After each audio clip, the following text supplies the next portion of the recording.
एक बड़ी खबर पश्चिम बंगाल से है। पश्चिम बंगाल में 9 मई को होगा शपथ ग्रहण। 5 राज्यों में चुनाव के बाद अब शपथ ग्रहण होगा। तो बंगाल में बीजेपी को मिली है बम्पर जीत, ये बड़ी खबर है। 9 तारीख को बंगाल में शपथ ग्रहण समारोह होगा। तो बंगाल में बीजेपी ने ममता का जो किला है वो फतह कर लिया और अब 9 तारीख को बंगाल में बीजेपी का शपथ ग्रहण समारोह होगा। पश्चिम बंगाल में 9 मई को शपथ ग्रहण की तारीख आ चुकी है। 5 राज्यों में चुनाव के बाद अब शपथ ग्रहण समारोह की तैयारियां तेज, स्टेज जो है बनने लगेंगे बहुत जल्दी तैयारी। और पश्चिम बंगाल की हम बात कर रहे हैं जहां पे काफी सालों के बाद 2011 से यहां पे ममता सरकार थी और 2011 से लगातार 2026 तक ममता दीदी की सरकार यहां पर रही, लेकिन अब ममता बनर्जी को हराकर भारतीय जनता पार्टी ने ये किला फतह कर लिया और अब शपथ ग्रहण होगा 9 मई को।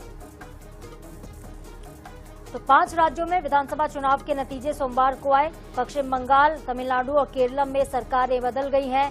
असम और पुडुचेरी में एनडीए ने वापसी की। बंगाल में टीएमसी को हराकर बीजेपी पहली बार सत्ता में आई है और पार्टी 10 सालों में 3 सीटों से 206 सीटों पर पहुंच गई है।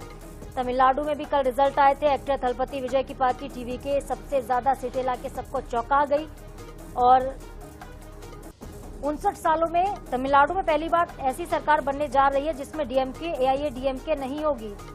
तो बता दें आपको कि बंगाल में 15 साल के बाद ममता का राज खत्म हुआ। 9 तारीख को अब शपथ ग्रहण होगा। बीजेपी का वोट शेयर वहां पे लगातार बढ़ा है। बीजेपी की 129 सीटें बंगाल में बढ़ी, जबकि टीएमसी को 134 सीटों का नुकसान झेलना पड़ा। बंगाल में 12 मंत्री भी हार गए और बीजेपी ने 70% स्ट्राइक रेट के साथ अपनी सरकार बनाई है। हमारे साथ स्पर्श शर्मा फोन लाइन पर जुड़ गए हैं इस खबर पर ज्यादा अपडेट के साथ। स्पर्श, बीजेपी की बम्पर जीत के बाद अब बंगाल में शपथ ग्रहण की तैयारियां, कौन होगा मुख्यमंत्री? देखिए, अगर हम बात करें 10 मई से पहले पश्चिम बंगाल में जो शपथ ग्रहण है वो हो सकता है। 9 मई को चूंकि टैगोर की जयंती है, इसलिए हम देख सकते हैं कि 9 मई को हो सकता है कि रविंद्रनाथ टैगोर की जयंती पर जो है शपथ ग्रहण समारोह आयोजित किया जा सकता है। चूंकि आज अगर हम बात करते हैं तो जो शुभेंदु अधिकारी हैं वो जो है दिल्ली आ रहे हैं और दिल्ली में जो है जो कई बीजेपी के सीनियर नेता हैं उनसे जो है शुभेंदु अधिकारी की जो मुलाकात है होने वाली है। और उसके बाद में हो सकता है कि जो सस्पेंस है वो भी खत्म होता हुआ जो है नजर आ सकता है कि आखिरकार कौन जो है पश्चिम बंगाल में जो विधायक दल का नेता है वो सीधे तौर पर जो है चुना जा सकता है, क्योंकि न केवल शुभेंदु अधिकारी बल्कि उनके साथ साथ कई और नाम जो है वो भी जो है इस वक्त जो है रेस में आगे चलते हुए नजर आ रहे हैं। क्या बंगाल में भारतीय जनता पार्टी जो है महिला मुख्यमंत्री पर जो दाव है वो आप खेलती हुई नजर आ सकती है।